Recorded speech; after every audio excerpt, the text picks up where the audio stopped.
Bien, saludos amigos televidentes, nueva vez gracias por estar con nosotros en Actualidad Preventiva. Arnaldo Sánchez Brugal y Andrés Terrero le dan la bienvenida a ustedes. Hoy vamos a tener un programa sumamente interesante. ¿Cómo está Arnaldo? Buenas Andrés, aquí como toda la semana, como dices, con un programa distinto, pero igual de interesante como lo que hemos venido haciendo durante este año que tenemos en el aire. Vamos a conversar con un economista dominicano, que para mí, para Andrés Terrero, es el mejor economista que hay en la República Dominicana y en muchos sitios de Latinoamérica. Graduado en Columbia University en Nueva York, hizo su doctorado también ahí mismo, su PhD en Nueva York, y ha sido una figura que ha estado en todos los años, hace muchos años, en los temas económicos y es referente entre jóvenes, viejos, adultos, mayores o menores. Le damos la bienvenida a don Andrés Dajuárez, Andy Dajuárez. Hola Andy. Mil gracias por la invitación, Andrés, Arnaldo. Un placer estar aquí compartiendo con ustedes. Para nosotros mayor, y de verdad que mucha gente va a decir, estoy viendo a Andy. Hace mucho que no lo veo, a menos que sea en diálogo. Sí. Pero nada, Andy, un momento para hablar un poquitico brevemente de Andy Dajuárez. Andy, te fuiste de República Dominicana después de haber estudiado en la UMPU, que es mi alma mater también. Sí. Yo también estudié en la UMPU, sí. Me gradué en el 81 y fui catedrático también, igual que tú. Sí. Te fuiste a Nueva York. Cuéntame brevemente cómo fue ese tránsito. Sí, yo terminé la licenciatura en Economía en la UNFU, que tenía una buena escuela. Me quedé un año enseñando, por recomendación del padre Jorge Munguía, que era el director de la escuela, era un jesuita. Entonces apliqué a varias universidades y seleccioné irme a Columbia University en Nueva York. Primero había una razón también hasta familiar. Mi padre y mis abuelos siempre viajaban mucho a New York, le encantaba. Y yo decía, bueno, así cuando mi padre vaya, me va a ver más cerca ahí donde estoy. Sí. Entonces tuve 3 años, fue un PhD hecho a velocidad meteórica. Yo tenía una fuerte presión de mi padre que quería que yo terminara lo antes posible porque supuestamente él quería que yo viniese a ocuparme de la novia de Villa. Entonces, bueno, terminé, vine y nada, terminé, pasé a la academia, de ahí entonces entré luego a la fundación y desde que llegué me metí, no pude escaparme del debate de las reformas, de las ideas económicas en el país y estuvimos directa o indirectamente involucrados en la mayoría de las reformas importantes. La fundación, desde la unificación. La fundación que tú diriges, o que tú y tu familia dirigen, ha tenido incidencia de verdad en los últimos años en todos los aspectos político-económicos de la República Dominicana. ¿Hasta qué punto la fundación, para ti, tú añoras este proyecto, que no es un proyecto, es una realidad hace muchos años, para el mantenimiento de la estabilidad económica de la República Dominicana?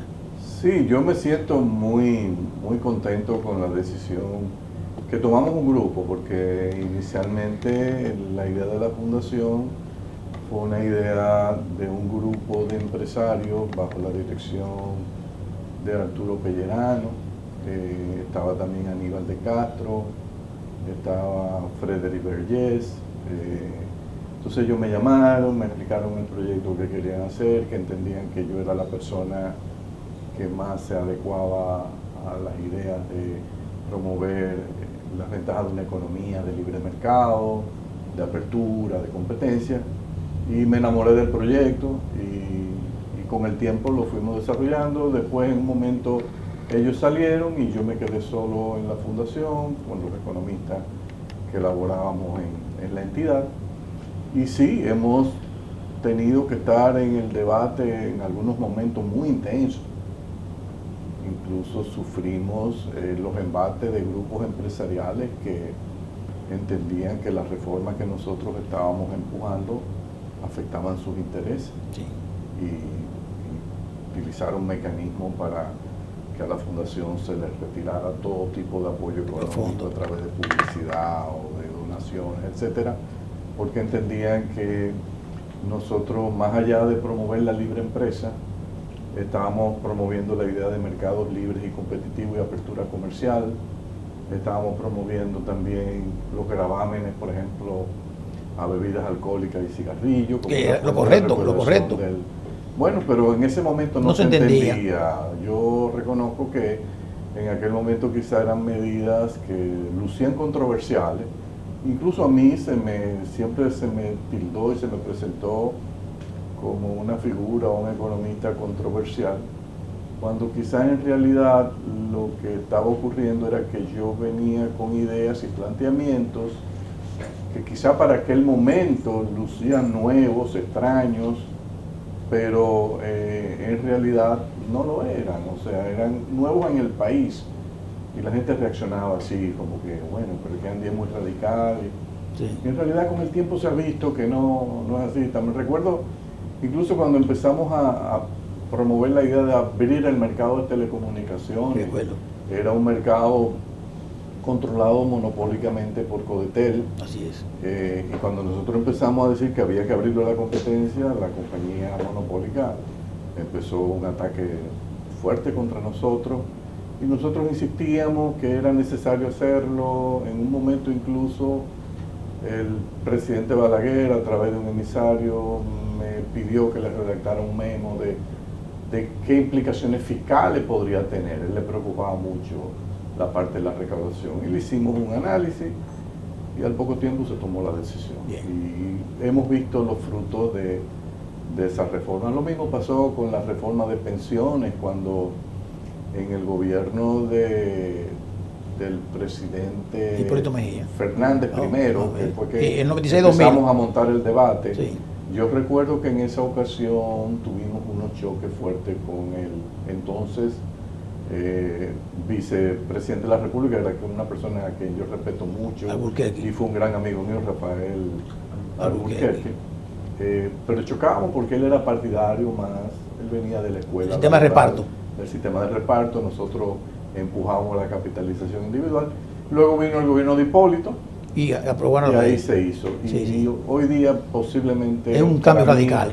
Es una de las reformas más trascendentales. Yo también, aunque atacado por mucha gente. Sí, yo pienso que la gente que no lo entiende, ni siquiera los legisladores, Andy. Sí, porque la gente en América Latina hay un concepto de que haciendo poco esfuerzo, o sea, tu responsabilidad, tu cuota de responsabilidad baja, pero tu derecho tiene que ser alto. Y no es así, o sea, no es así. Si tú quieres un sistema de capitalización individual que te pague una pensión de 80, 90%, entonces por lo menos tú tienes que cotizar el 20%. Correcto, exacto. Pero exacto. Tú no puedes pretender que cotizando el 8% y de salario bajo, exacto, con salario bajo, te va a salir una pensión de 80. No, jamás. No es posible, o sea, pero que los sistemas de reparto en Europa, sí, pero esos sistemas de reparto, la tasa promedio de cotización está entre 25 y llega hasta 33%. O sea, que es mucho más alto. En Italia. Entonces, cuando tú ves eso, tú dices, bueno, vamos a aterrizar la discusión, vamos a tener una discusión educada,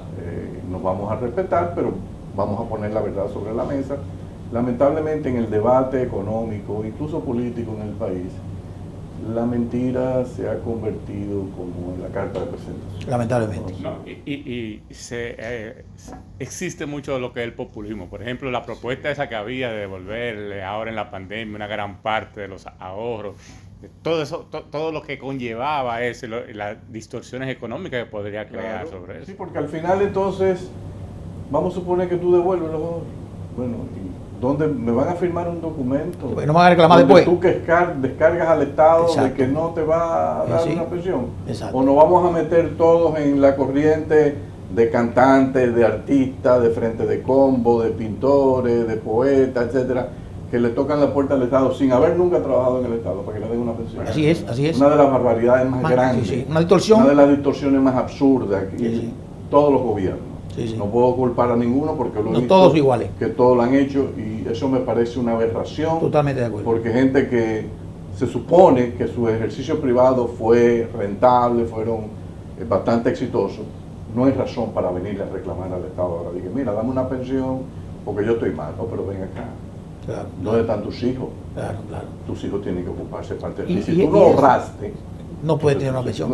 Y eso que al margen de todo, cuando tú comparas el reparto con capitalización individual, la gente se olvida, y hay muchos sindicalistas inclusive que ahora están diciendo queremos volver al reparto, que no es volver, porque aquí el reparto era una parte. Y era ridículo. Ridículo, claro. Pero entonces, ¿qué pasa? Que también eso genera un déficit fiscal Pero al claro, gobierno de turno. Claro, que nosotros, gracias a Dios, no tenemos lo que se llama esa deuda implícita del sistema de pensiones. Es correcto, porque está ahí el capital, la gran masa. Países europeos y Estados Unidos, Estados Unidos. el 15-20% del PIB. O sea, Sí, son montos realmente alarmantes. Que se deben a esas pensiones. Que van a tener que en algún momento Pagarla. o reducir los beneficios Sí, señor. o hacer un default. Decirle, bueno, aquí ya no hay nada. Bueno, yo creo que el default va a venir. Pero, Sí. Andy, nosotros en actualidad preventiva nos enfocamos mucho en temas de la prevención del lavado de activos, del tráfico, en toda con la ley que hay. Una pregunta para un economista. La gente habla por todos los lugares sobre una economía ficticia, una economía subterránea, que dice la gente que es dinero sucio, dinero lavado, dinero que no es legal, que se mete en el corriente o el torrente de la economía normal para hacer cosas. Y entonces vemos aquí en República Dominicana muchas torres, muchos edificios, muchos malls, todo esto. Y dice, realmente, es una respuesta general. ¿Realmente esto es normal o esto es que hay un dinero que no está en el sistema que está aportando? Sí, es muy posible que a nuestra economía ingresa una cantidad de dinero importante que ayuda a engrasar todo el proceso de crecimiento económico. Eso no es nuevo, no es exclusivo tampoco de República Dominicana. En el continente es evidente que Panamá evidenció ese fuerte influjo también, cuando tú ves que era un paraíso fiscal. Claro, y estas torres que se levantan de 80 a 70 pisos en Panamá, donde se levantaron a una velocidad impresionante y después hasta la cierran. La ciudad de Miami, yo diría que por lo menos 30% de todas las grandes edificaciones de los años 65 en adelante tiene mucho que ver también. 30%, Andy, 30%. Sí, es posible, de Miami, sí. Recuérdate que Miami se convirtió primero marihuana y después cocaína. Era el punto de entrada fundamental. Y en aquel momento no había restricciones bancarias. Recuérdense que incluso hay documentales muy bien logrados donde tú veías a la gente llegando con sacos efectivo y a la banca en los bancos, sí. Y no generaban ningún tipo de alarma, de ruido. Hoy día hay muchos controles más efectivos y por eso ha ido bajando. Pero en República Dominicana, cuando tú ves la balanza de pago y tú ves esas partidas que se llaman errores y omisiones, sí, correcto, que son cosas que el banco no puede explicar. ¿Y sí. ¿Qué es? Bueno, ponle errores y omisiones. Entonces, y mucho dinero. Sí. ¿Tú recuerdas que hace, qué sé yo, 30, 40 años, cuando se hacía un edificio en el país, decía torre financiada por el banco hipotecario? Sí. Ya no lo ven. Ya tú no ves. Sí. No ves. Y tú dices, bueno, pero ¿qué quiere decir?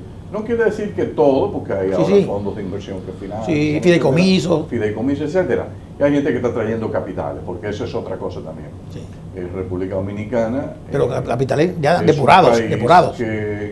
Que se ha proyectado domésticamente e internacionalmente como un país relativamente estable para el capital, con cierta estabilidad de precio, de tipo de cambio. Y eso es sumamente efectivo para tú estimular el ingreso de capitales. Y eso, entonces se invierte. Y el negocio de bienes raíces es un negocio que atrae mucha inversión. Y eso en parte lo estamos rentando porque, aparte de esa estabilidad macro y la estabilidad política, hay algo que a veces los economistas pasamos por alto, y es la paz social.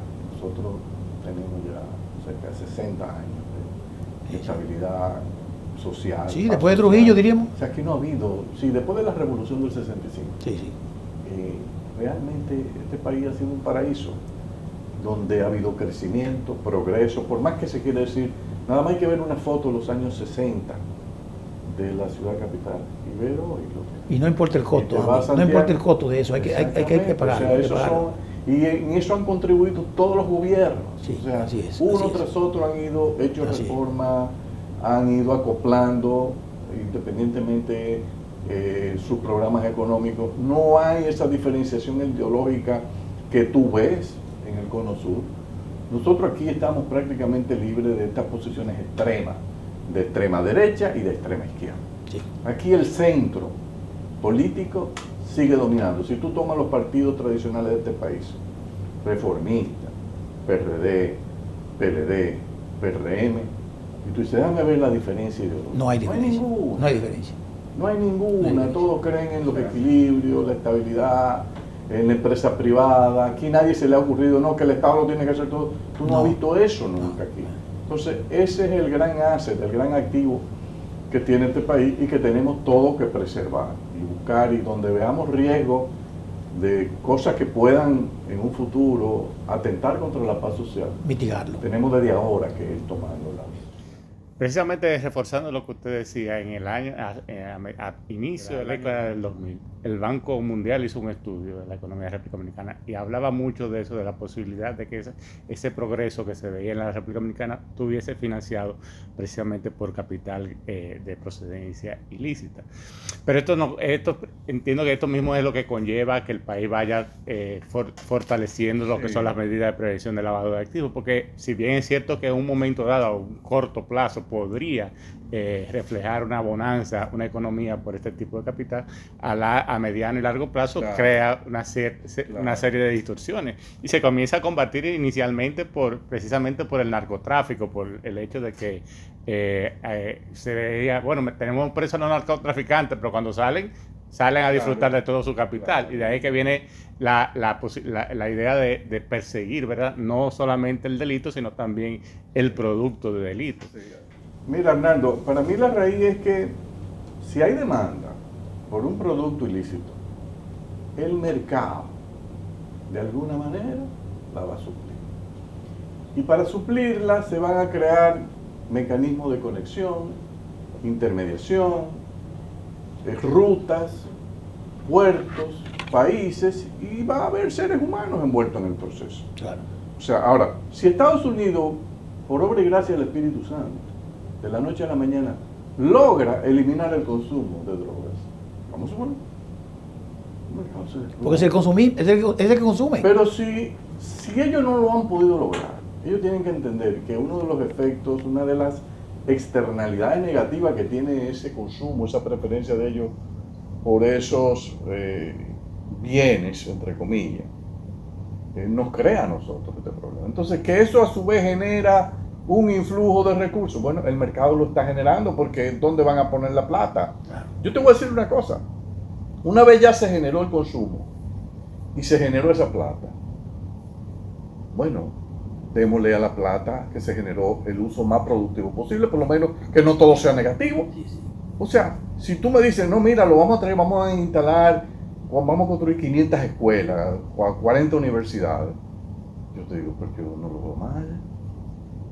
Honestamente no lo veo mal. O sea, yo creo que el tema aquí reside en el hecho de cuál va a ser finalmente dentro de 20, 30, 40 o 100 años el enfoque que vamos a seguir para este tema de la droga.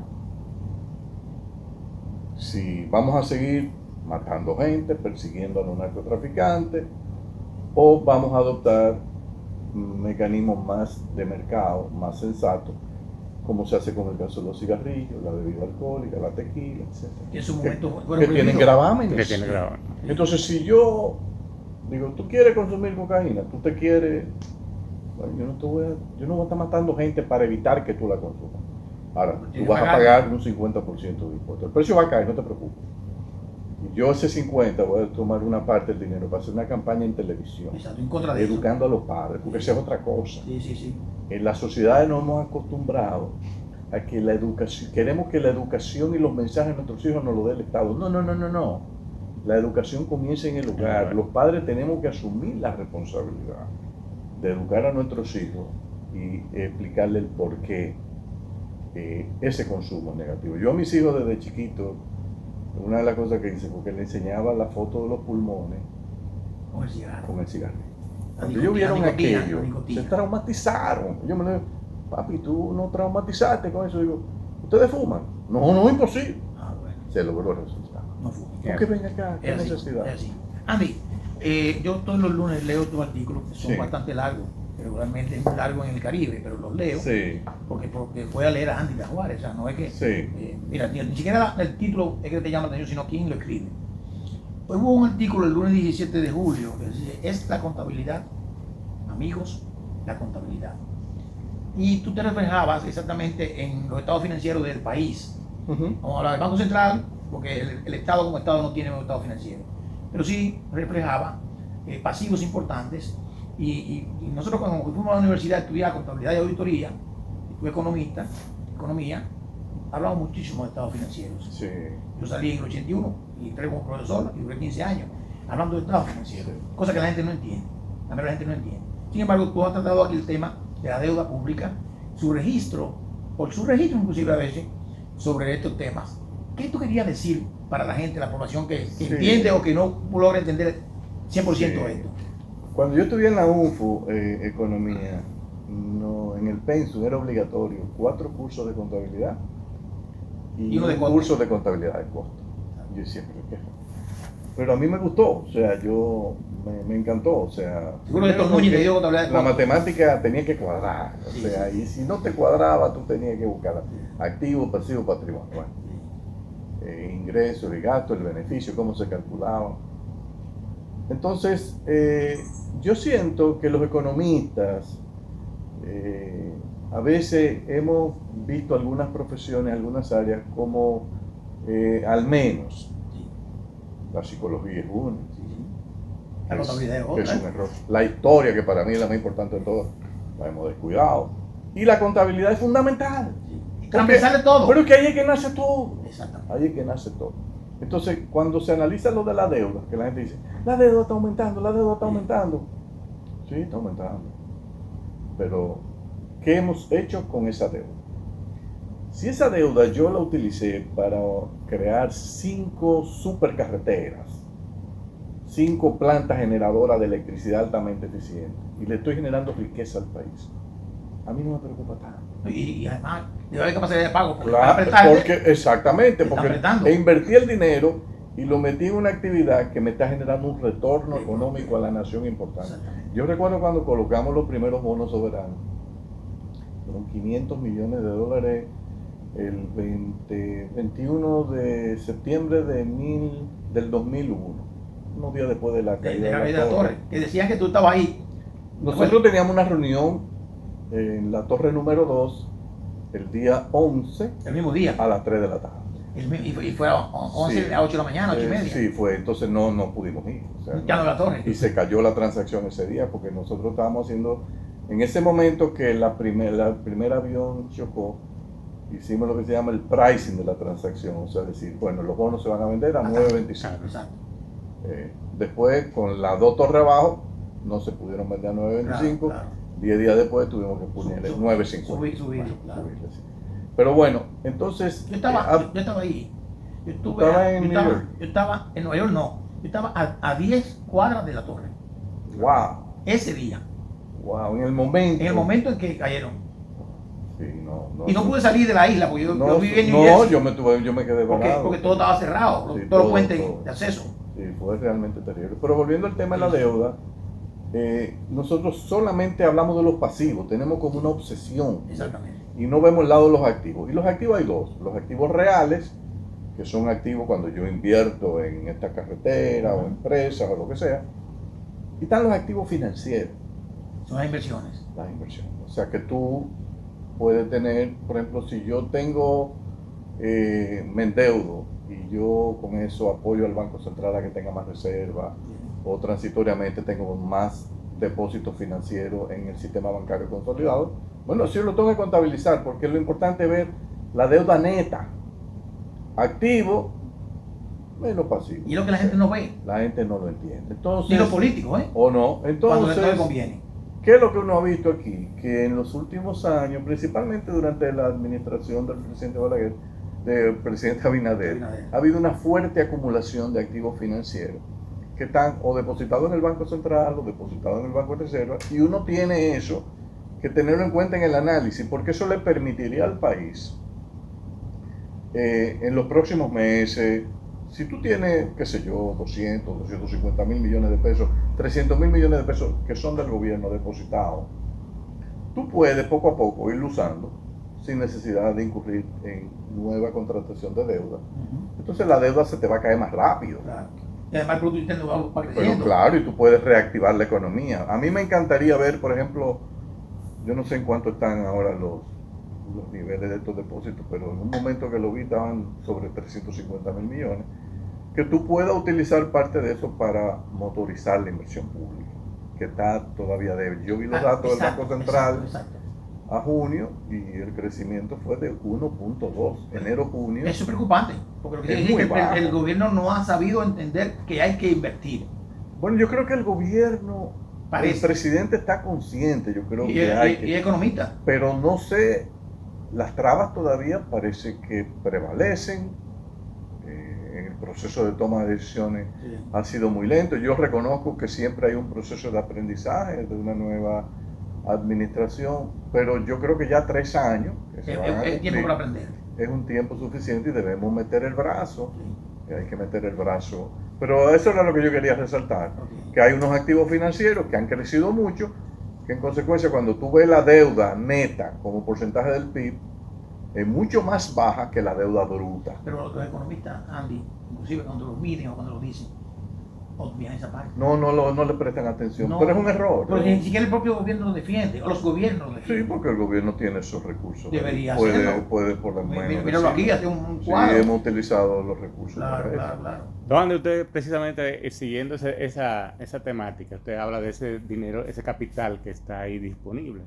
Y viendo un escrito que salió en el periódico El Dinero, que habla a finales de mayo, que habla del déficit energético que existe, que está ya a un nivel de los 32.2%, casi 1.500 millones de dólares. Sí. ¿Sería un buen punto de inversión este capital que está ahí? ¿Qué nos puede decir de ese Mira, déficit energético que Yo tenemos? honestamente pienso que mientras el Estado insista en que pueda administrar eficientemente las empresas de distribución, vamos a tener problemas. Porque es que ese es un área de del sector eléctrico que es muy propenso a caer en manos de la politización. Se Sí. politiza a una velocidad impresionante. O no te justo la tarifa, Sí, sí. o hay gente que yo no le puedo cobrar porque es muy pobre, cuando yo podría, no, yo le cobro y le doy una transferencia todos los meses a través del bono luz, lo que sea. Siempre hay mecanismos para hacerlo. Sí. Yo pienso que en el caso del sector eléctrico, mientras no se tome una decisión valiente, que llegar a un acuerdo con el sector privado, con inversionistas serios, decirle, mire, esta es la situación. Yo pierdo 1.500 millones de dólares, de los cuales por las pérdidas de la sede son 1.100 millones. La otra parte es por no ajuste de la tarifa. Son los dos componentes. Vamos a llegar a un acuerdo. Yo quiero que tú te encargues de la administración de la empresa, vas a realizar inversiones todos los años, pero el acuerdo que vamos a hacer es que el año que viene, si yo pagué 1.500 millones de déficit, yo el año que viene no pago más de 1.200. ¿Tú te metes o no te metes? ¿Y cómo lo logra? ¿Qué es lo que va a hacer el inversionista? Dice, tengo yo capacidad de reducir las pérdidas en 200 millones de dólares todos los años. Exactamente. Entonces yo le creo una escalera descendente de subsidio. O sea, lo que a mí me costaba 1.500, el año que viene yo pago 1.200, después pago 900, después pago lo que sea.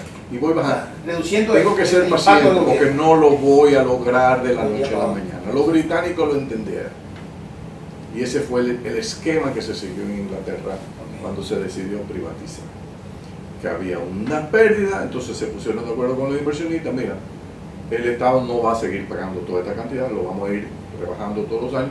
Tú tienes que tener eso en cuenta y para la única forma que tú tienes de reducir las pérdidas haciendo inversiones inteligentes en equipo tecnológico antirrobo, contadores prepagados, sistemas de facturación eficiente.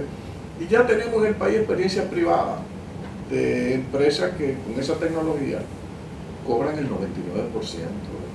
Pero Andy, desde el 96 que fue cuando por primera vez entró el PLD al Estado como gobierno, se ha venido hablando, y lo dijo de manera clara, que en una montaña, de que todo esto se iba a resolver, todo esto se iba a eliminar, no iba a haber subsidio, y que la privatización era lógicamente la panacea para poder ayudar a esto. Andy Carvalho y la Fundación han estado encima de todo esto planteando esas posiciones, básicamente, vale la redundancia, de que cómo hacer las cosas. No le hicieron caso, o es un tema político en medio. Lo que hace que esa capitalización fracase. Lo que pasa es que todas estas medidas se requiere de mucha voluntad política, o el factor C, que yo le llamo a veces, que por ejemplo tipos como Hipólito Mejía lo tenía, Joaquín Balaguer lo tenía. Entonces, a veces tú tienes que tomar decisiones. Sin pensar en reelección. No, que la reelección, la gente, podemos tocar el tema de la reelección después, pero yo tengo ahí una visión un poquito diferente. Pero el tema es que a veces estas decisiones requieren de coraje, porque al principio tú pagas un costo político alto. Sí. Pero con el tiempo la gente lo va a entender y te va a apoyar. Entonces, el miedo escénico de la gente no hace la cosa oportuna. Lo que pasa es que hay que hacerlo bien. Por ejemplo, ¿dónde estuvo el error fundamental de la capitalización? Habían dos visiones. La visión del Banco Mundial, que fue la que prevaleció, y Temístocle la asumió, que fue crear un sistema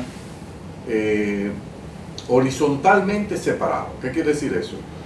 Aquí estaba la generación, aquí está la transmisión, y aquí está la distribución y comercialización. Entonces, están separados horizontalmente. Nosotros planteábamos un sistema diferente, que era un sistema verticalmente integrado. Está la generación, el transmisor que está aquí y la distribución aquí. Pero ¿qué quiere decir? Que quien invertía en generación tenía que ser dueño o de la transmisión también o de la distribución. Claro, como la transmisión es 100% estatal, era posible hacer un bypass. ¿Qué es lo que nosotros queríamos? Que el generador, que hay que decirlo, la ha tenido muy fácil en este sistema de capitalización que se creó, porque el generador genera energía, y ya sea que se la pague la EDE o no se la pague, él termina cobrando. Sí. El Estado pone la diferencia. Y aunque se pierda. Son muy cómodos. Ya que se pierda la energía. Claro. Entonces, ¿qué es lo que nosotros decíamos? No, yo tengo que crear un sistema de incentivo, que el generador sea doliente en el cobro, porque él lo que va a cobrar va a depender del trabajo que haga arriba. Y este era un país muy chico para tener una separación horizontal de la industria. Había una empresa española, Endesa, que quería entrar al país. Y cuando le dijeron que el mecanismo era la separación entre Unión, entonces no va a funcionar ahí. Pero Unión Fenosa, que eran unos terroristas, dicen, vamos para allá. Nosotros lo hacemos, sí. Y ahí están los líos. Después había un lío entre generadores y los distribuidores porque los contratos eran difusos.